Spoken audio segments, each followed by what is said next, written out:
एक बार गौतम बुद्ध अपने शिष्यों के साथ जंगल से गुजर रहे थे।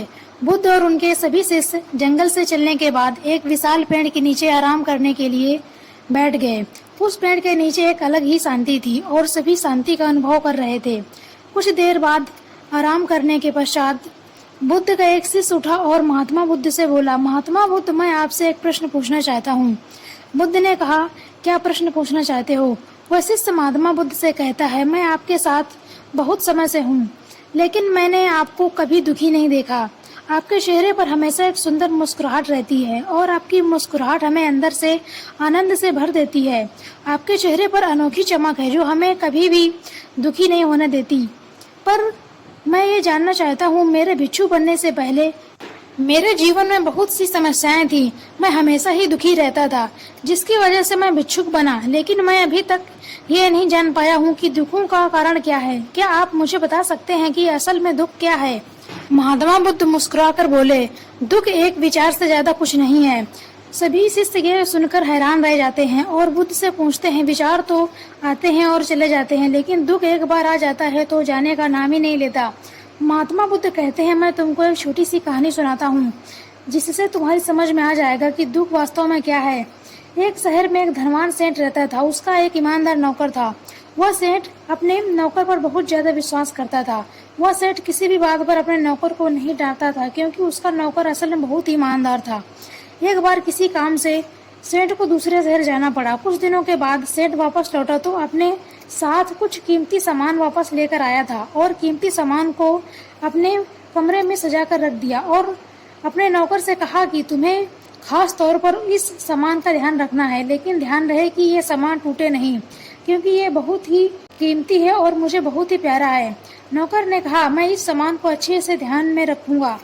अगले दिन वह नौकर सफाई कर रहा था। वह कीमती सामान उसके हाथ से फिसलकर नीचे गिर गया और टूट गया। सेठ को जब यह बात पता चली तो वह नौकर के पास गया और खूब डांट लगाई, पर ना तो उस नौकर को नौकरी से निकाल सकता था और ना ही उसे पीट सकता था, क्योंकि उसका बहुत ईमान और पुराना नौकर था। इसलिए सेठ ने नौकर को डांट फटकार लगाकर ही छोड़ दिया। सेठ अपने कीमती सामान के बारे में सोच सोचकर बहुत दुखी हो गया। रात होते ही सेठ अपने कमरे में सोने के लिए लेट गया, लेकिन बेचैनी के कारण सेठ को नींद ही नहीं आ रही थी। बेचैनी की वजह से वह बाहर निकल आया और देखा कि उसका नौकर बहुत ही मजे के साथ खर्राटे लेकर सो रहा था। यह देखकर गुस्से से आग बबूला हो गया। सेठ मेरी इतनी कीमती सामान को तोड़कर आराम से सो रहा है। ये सोचते हुए सेठ अपने कमरे में वापस आ गया। अगले दिन सेठ सोचता है कि इस दुख और बेचैनी से कैसे बाहर निकल सकता हूँ। वह अपने नौकर के पास गया और बोला, मुझे दुख हो रहा है। ये बताते हुए, वह जो मैं कीमती सामान लाया था वह तुम्हारे लिए लाया था। मैं चाहता था कि किसी खास अवसर में वह चीज तुम्हें उपहार में दूं, लेकिन अब क्या ही कर सकते हैं। नौकर सोचता है, मुझसे बहुत बड़ी गलती हो गई। वह इतनी कीमती सामान उससे ही टूट गई जो मेरे लिए ही थी। ये सोचते सोचते नौकर के मन में बेचैनी हो गई और रात होते ही सेठ आराम से सो गया। वहाँ नौकर बेचैन हो रहा था और उसे नींद नहीं आ रही थी, क्योंकि नौकर ने उस कीमती चीज को अपने आप से जोड़ लिया था, इसलिए वह दुखी हो रहा था। पहले यह विचार उसके दिमाग में नहीं आया था कि यह कीमती सामान उसकी है। तो महात्मा बुद्ध कहते हैं, दुख केवल एक विचार है, और ये विचार कैसे पैदा होता है? जब हम किसी चीज को अपने आप से जोड़ लेते हैं वह तो हमारे दुख का कारण बन जाती है। लेकिन असलियत यह है कि कोई भी वस्तु हमारे से जुड़ नहीं सकती। हर चीज आपके पास है, लेकिन सिर्फ कुछ समय के लिए। कुछ समय बाद वह चीज आपसे दूर हो जाएगी।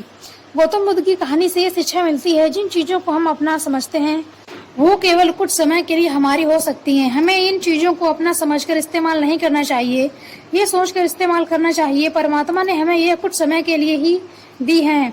अगर हम जीवन में ये सोचकर चलेंगे तो जीवन में कभी भी दुखी नहीं होंगे।